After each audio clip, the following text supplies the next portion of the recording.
Students, welcome to the study point. Study point में आपका स्वागत है। बहुत सारे बच्चों ने मुझसे रिक्वेस्ट किया कि मैम वीडियो बनाइए चैप्टर फर्स्ट का। सो आज मैं आपके लिए क्लास टेंथ के लिए चैप्टर फर्स्ट लाइफ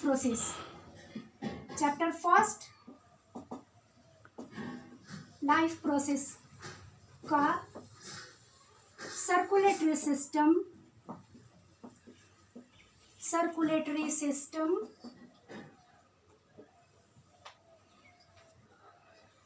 का वीडियो बनाने जा रही हूँ। आप शुरू से अंत तक पूरा वीडियो देखें। अगर पसंद आए तो लाइक कीजिए, सब्सक्राइब कीजिए और अपने दोस्तों से शेयर कीजिए ताकि सारे कोई इस वीडियो का लाभ उठा सके। सर्कुलेटरी सिस्टम हम पढ़ते हैं। सर्कुलेटरी सिस्टम का मेन जगह कहाँ है? हार्ट। सो आज हम हार्ट के बारे में पढ़ेंगे। सर्कुलेटरी सिस्टम के 3 पार्ट्स हैं। सर्कुलेटरी सिस्टम में 3 पार्ट्स इन्वॉल्व है। फर्स्ट है arteries,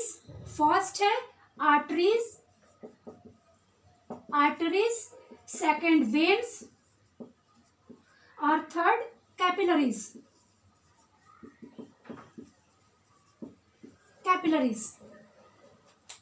circulatory system in 3 parts को कवर करता है। अब अलग अलग पार्ट्स का हम फंक्शन समझेंगे। आर्टरीज सर्कुलेटरी सिस्टम का वो पार्ट है जो pure blood, that means oxygenated blood lungs से हार्ट में आता है प्योर ब्लड, और हार्ट से ऑल बॉडी में ऑल ओवर सेल में जाता है। कैसा ब्लड? Oxygenated blood.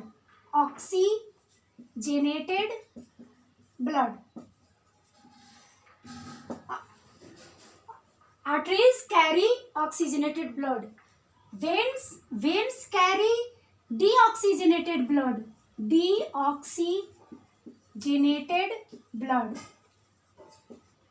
वेन्स क्या कैरी करता है? Deoxygenated blood. Capillaries blood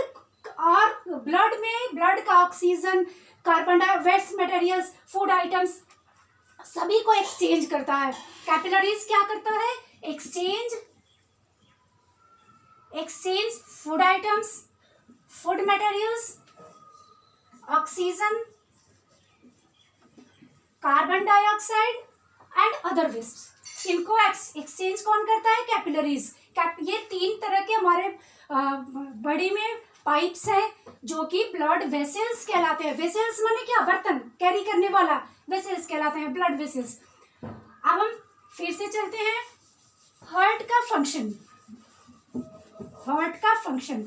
of heart.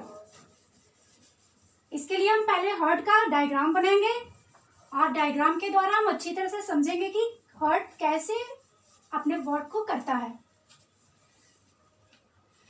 Heart का डायग्राम कुछ इस तरह से समझ लें। ये हार्ट,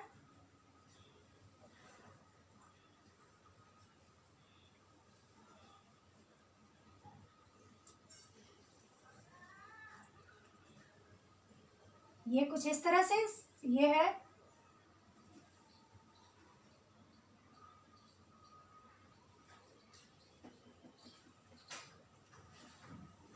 वीडियो को अच्छी तरह से देखें ताकि अच्छे से समझ में आ जाए।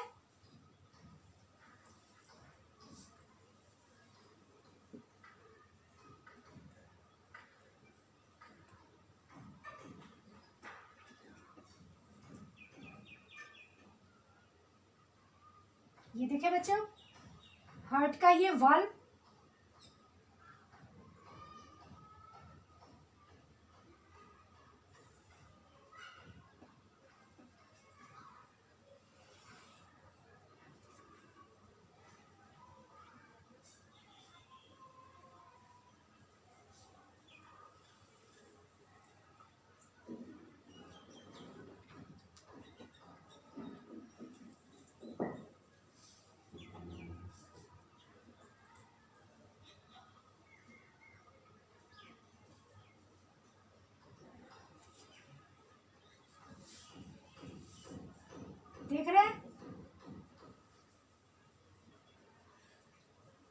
के बारे में अभी हम बताएंगे, पढ़ेंगे।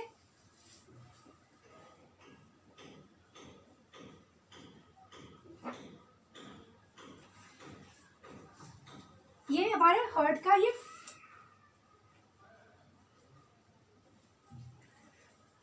फंक्शन, स्ट्रक्चर, ये देखिए,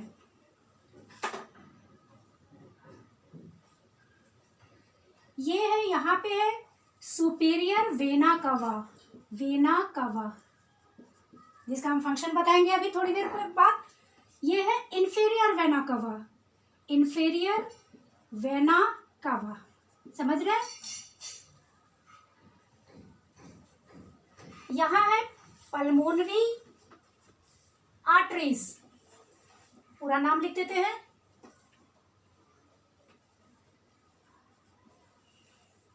पल्मोनरी आर्टरीज।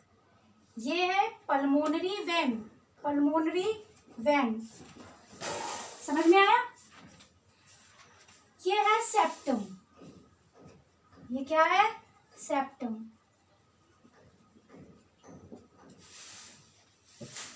अब हमारा हार्ट सबसे पहले तो सेप्टम द्वारा दो भाग में डिवाइडेड है, एक लेफ्ट साइड और दूसरा राइट साइड। हार्ट का इस तरफ का, क्योंकि हम इस तरफ से खड़े होते हैं, तो हार्ट का इस तरफ का साइड क्या है, लेफ्ट साइड, और इस तरफ का साइड राइट साइड। तो ऊपर में और उसके बाद हार्ट 4 चैम्बर में डिवाइडेड है। 2 चैम्बर तो ऑलरेडी डिवाइडेड हो चुका है, और 2 चैम्बर इस तरह से डिवाइडेड है। एक ऊपर का चैम्बर जो कि ऑट्रियम कहलाता है, क्या कहलाता है, ऑट्रियम।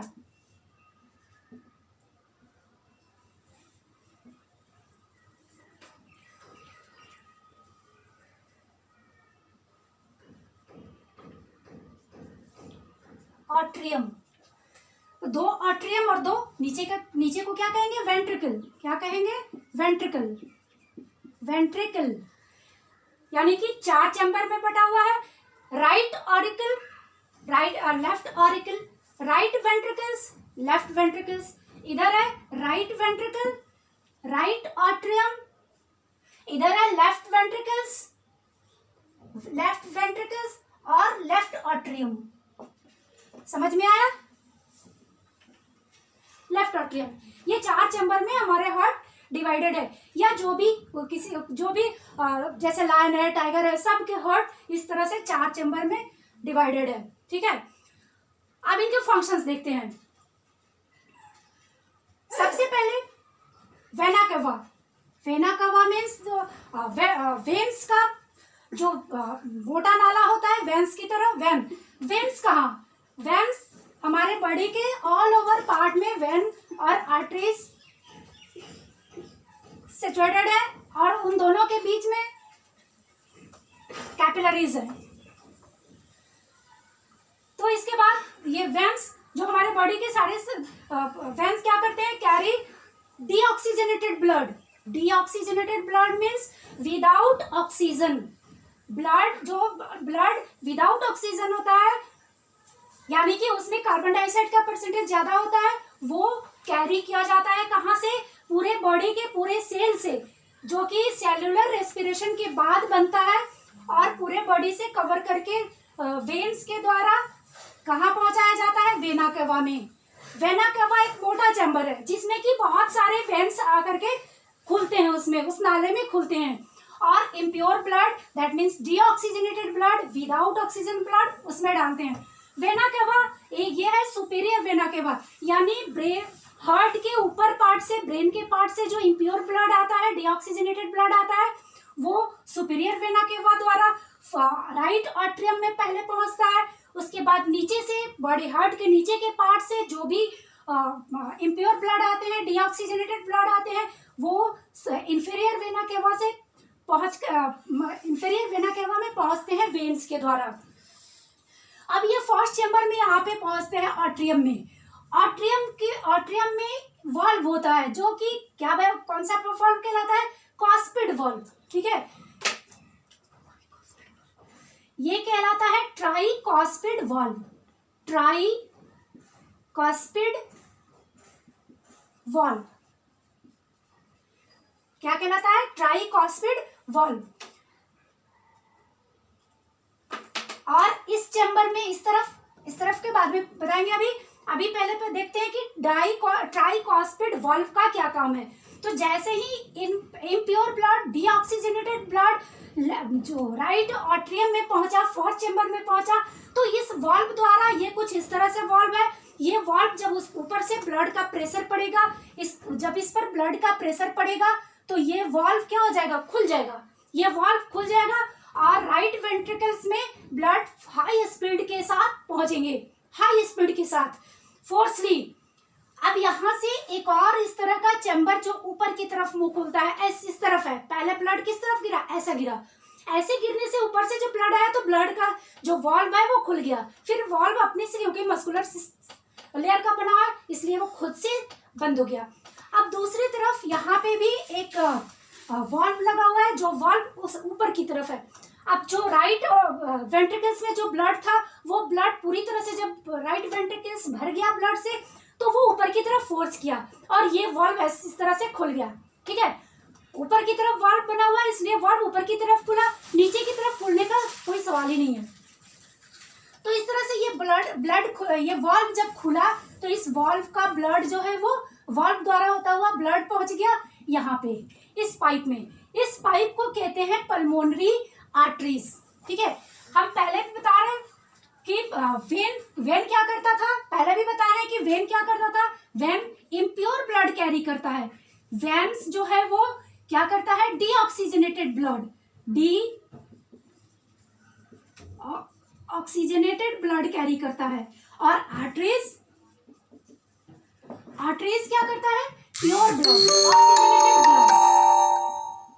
ऑक्सीजनेटेड ब्लड कैरी करता है। समझ में आया, ऑक्सीजनेटेड ब्लड कैरी करता है। हमेशा याद रखना कि वेन्स जो है वो इम्प्योर ब्लड कैरी करता है, कार्बन डाइऑक्साइड के साथ वाला ब्लड कैरी करता है, और आर्टरीज जो है वो ऑक्सीजनेटेड ब्लड कैरी करता है। लेकिन यहाँ पे उसका अपोजिट है। यहाँ पे जो पल्मोनरी आर्टरी है वो क्या करते हैं कि इम्प्योर ब्लड कैरी करते हैं, डीऑक्सीजनेटेड ब्लड कैरी करते हैं, क्योंकि अभी तक ब्लड कहीं साफ नहीं हुआ।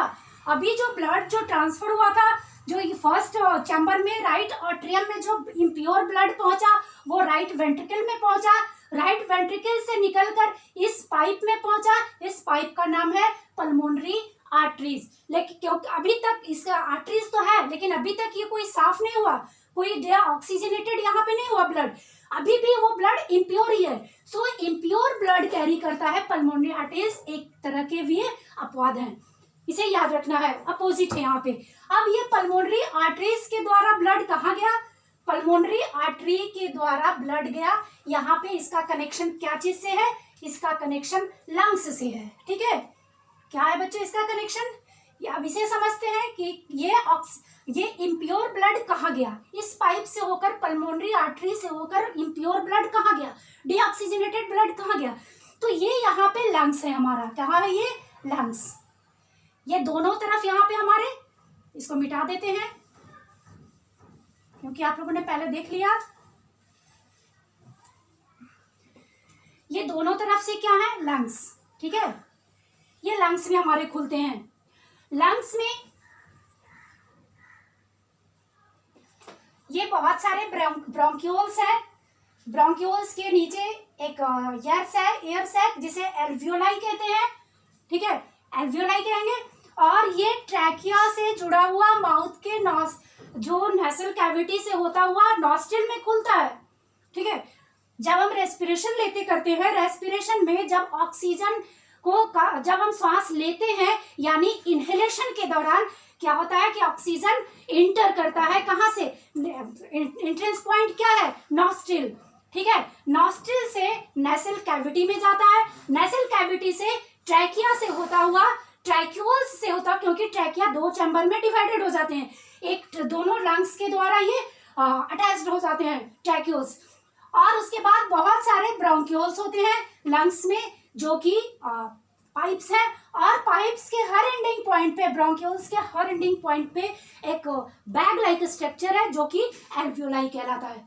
जब हम ब्रीदिंग करते हैं, जब हम इनहेलेशन करते हैं तो उस दौरान ऑक्सीजन यहाँ पे आते हैं, समझ लीजिए अच्छे से।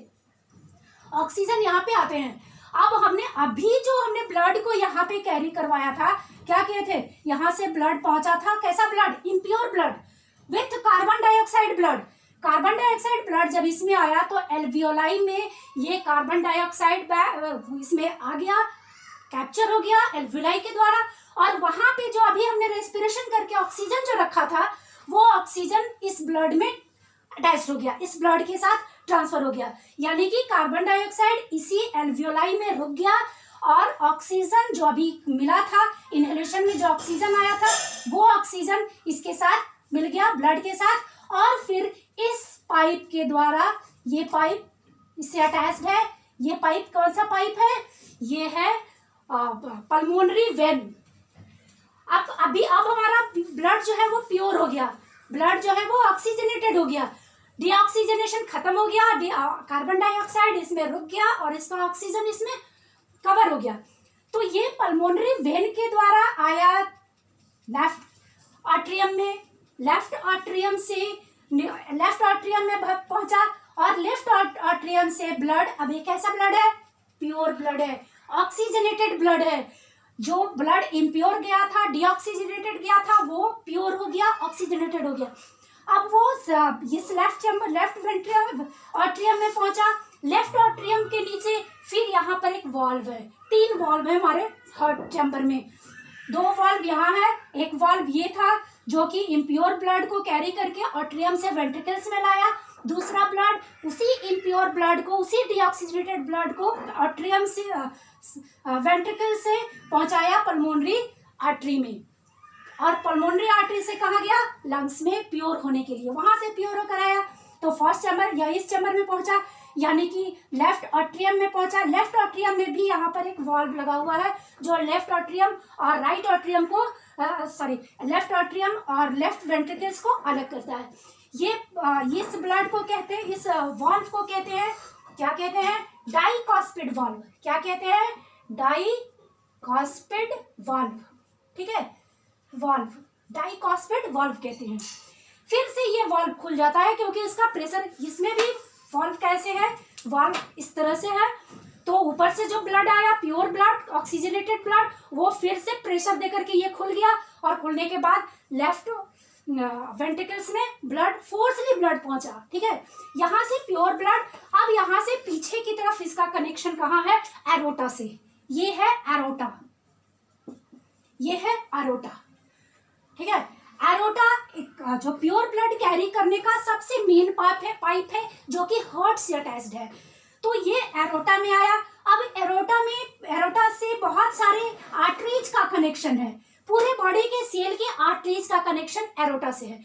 अब ये प्योर ब्लड पूरी तरह से एरोटा, सारे आर्टरीज में सर्कुलेट होने लगा, सारे आर्टरीज में ऑक्सीजनेटेड ब्लड सर्कुलेट हो रहा है, और ये ब्लड सर्कुलेट होकर कहाँ जा रहा है, सेल्स में, बहुत सारे बॉडी के सारे सेल्स में ये सर्कुलेट होकर पहुंच रहे हैं। अब फिर से यहाँ पे वो डीऑक्सीजनेटेड ब्लड फिर से यहाँ पे आया, इस तरह से ये। लेकिन अब हमें ये सोचना है कि जब हमने ये जो अभी प्योर ब्लड गया, ऑक्सीजनेटेड ब्लड गया इनहेलेशन के बाद, और जब हमने सांस छोड़ा तो उस सांस छोड़ने के द्वारा यानी एक्सहेलेशन के द्वारा वो कार्बन डाइऑक्साइड के रूप में बाहर निकल गया, जो कि ये गैसियस फॉर्म के रूप में डीऑक्सीजनेटेड ब्लड के रूप में वेना केवा से होकर गुजरा, फिर से इस तरह से सर्कुलेशन रिपीट होते गया। तो हमें ये समझना है कि इस ऑक्सीजनेटेड ब्लड का, यानी कि ऑक्सीजनेटेड ब्लड का क्या हुआ कि वो ट्रांसफर हो गया डीऑक्सीजनेटेड ब्लड में, कन्वर्ट क्यों हो गया, आखिर क्या हुआ उस ऑक्सीजन का जो कि वो कार्बन डाइऑक्साइड में ट्रांसफर हो गया। तो इसे थोड़ा सा देखते हैं, समझ लें कि यहाँ पे बहुत सारे ये जो बहुत सारे आर्टरीज हैं, वो आर्टरीज का कनेक्शन कहाँ से है, सेल से। आर्टरीज और वेन का कनेक्शन, सारे का कनेक्शन कहाँ से है, सेल्स से, ठीक है। अब ये हमारा सेल है, हमारे बॉडी का ये सेल है, सेल की स्ट्रक्चर आप लोग जानते हैं। तो सेल में माइटोकॉन्ड्रिया, ठीक है, माइटोकॉन्ड्रिया है। अब माइटोकॉन्ड्रिया में जो, अब हम डाइजेशन को थोड़ा ध्यान देंगे, नहीं अगर डाइजेशन के बारे में जानते हैं तो अगले वीडियो में हम डाइजेशन के बारे में बताएंगे। तो डाइजेशन डाइजेशन के बाद जो ग्लूकोज ब्लड के साथ इसमें माइटोकॉन्ड्रिया में आया, ये क्या कहलाता है? माइटोकॉन्ड्रिया। माइटोकॉन्ड्रिया में क्या है? ये पावर हाउस है, यहाँ पे एनर्जी बनता है।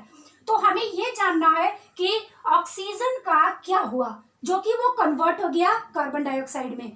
तो जैसे ही वो आयोटा से होता हुआ प्योर ब्लड, ऑक्सीजनेटेड ब्लड इस सेल में पहुंचा, सेल के माइटोकॉन्ड्रिया में पहुंचा, तो वहां पे पहले से ग्लूकोज प्रेजेंट है, ठीक है। अब वो ग्लूकोज, यहां देखते हैं, ग्लूकोज ऑक्सीजन के साथ कांटेक्ट होकर क्या बनाया यहाँ पे? कार्बन डाइऑक्साइड और एनर्जी। क्या बनाया? Carbon dioxide plus energy. Energy means ATP, adenosine triphosphate, ठीक है। तो ये एटीपी बनाया।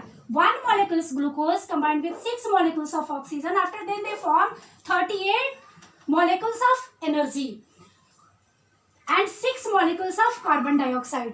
इस तरह से वो माइटोकॉन्ड्रिया में आने के बाद ये ऑक्सीजन जो कि अभी अभी साफ होकर आया था, वो कन्वर्ट हो गया किस चीज में? कार्बन डाइऑक्साइड में, क्योंकि ऑक्सीजन का यूज हो चुका। इस सिचुएशन को कहते हैं सेल्यूलर रेस्पिरेशन। क्या कहते हैं? सेल्यूलर रेस्पिरेशन, यानी कि सेल में होने वाला रेस्पिरेशन। अभी हमने एक्सहेल इनहेल करते हैं, श्वास लेते हैं और श्वास छोड़ते हैं, ये तो ब्रीदिंग है। लेकिन उस सांस लेने के बाद और श्वास छोड़ने के बीच में क्या हुआ, उसको कहते हैं सेल्यूलर रेस्पिरेशन। तो ये सेल्यूलर रेस्पिरेशन में माइटोकॉन्ड्रिया उस ऑक्सीजन का यूज किया ग्लूकोज के साथ मिलकर और एनर्जी बनाया और वेस्ट बनाया। क्या बनाया? Waste, carbon dioxide. इस कार्बन डाइऑक्साइड वेस्ट को हमें बॉडी से बाहर निकालना है। उसी तरह, जिस तरह से इसका कनेक्शन यहाँ पे है, उसी तरह से इसका वेन्स का कनेक्शन भी इस माइटोकॉन्ड्रिया यानी सेल से वेन्स का कनेक्शन कहाँ है? वेना केवा में। समझ में आया? वेन्स का कनेक्शन वेना केवा, नाम के अनुसार वेन का connection vena cava. Vena cava एक बड़ा सा चैम्बर है, बड़ा सा नाला है, जिसमें कि सारे जैसे घरों के पाइप्स बाहर जाके चैम्बर में लगे होते हैं, सारे घरों के पाइप्स जो ड्रेनेज पाइप है वो अलग अलग निकाले जाते हैं और एक मेन चैम्बर में डाल दिए जाते हैं। उसी तरह से यहाँ पे भी एक सारे सेल से जो पाइप निकाले गए वो जाकर एक चैम्बर में डाल दिए गए, वो चैम्बर कहलाता है वेना केवा। अगर बॉडी पार्ट्स के नीचे का पार्ट है तो इंफेरियर वेना केवा, और ऊपर का पार्ट है तो सुपीरियर वेना केवा से वो ब्रेन वगैरह से जो इम्प्योर ब्लड आता है वो इस तरह से इस चैम्बर में पहुंचता है। इसमें क्या हुआ कि केवल कार्बन डाइऑक्साइड है, क्योंकि ऑक्सीजन का यूज हो चुका है, और वो फिर से इस तरह से फिर से आया, वो प्रोसेस फिर से हुआ और फिर से ऑक्सीजनेटेड ब्लड हमारे सेल में पहुंचा।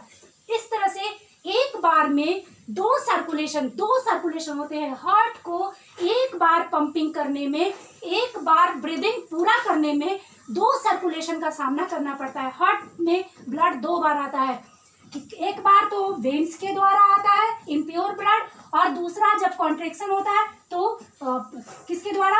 आर्टरीज के द्वारा वो ब्लड लेफ्ट साइड से पूरे ब्लड, प्योर ब्लड फिर से सेल्स में पहुंचते हैं। कहाँ से होता हुआ? एरोटा से होता हुआ। तो इस तरह से हमारा ये सर्कुलेटरी सिस्टम, हार्ट का फंक्शन खत्म हुआ। यानी हम ये कह सकते हैं कि हमारा ब्लड प्योर कहाँ होता है, हमारा ब्लड साफ कहाँ होता है? हमारा ब्लड साफ हार्ट में नहीं होता। हार्ट तो एक रास्ता है। हमारा ब्लड साफ कहाँ हो रहा है? लंग्स में, लंग्स के एल्वियोलाई में। हमारा ब्लड का प्योरिफिकेशन कहाँ हो रहा है? लंग्स के एल्वियोलाई में। तो इस तरह से आप लोग ध्यान दें। आप क्लास 10th के लिए ये बहुत इंपॉर्टेंट इसमें से टॉपिक निकलेंगे, इसमें से बहुत से इंपॉर्टेंट क्वेश्चंस निकलेंगे, और दूसरे भी एग्जाम के लिए बहुत सारे इसमें से क्वेश्चंस निकलेंगे। अगले बार मैं दूसरे वीडियो के साथ या फिर इसे पूरी तरह से क्वेश्चंस निकाल कर आपके पास रखूंगी और उस क्वेश्चंस का जवाब आपको देना होगा। तो इस तरह से वो आज का वीडियो खत्म करने की करती हूँ, और आप सब्सक्राइब कर दें, अपने दोस्तों को शेयर कर दें, ताकि वो अच्छी तरह से इसके जानकारी ले सके, इसकी पढ़ाई ले सके। धन्यवाद।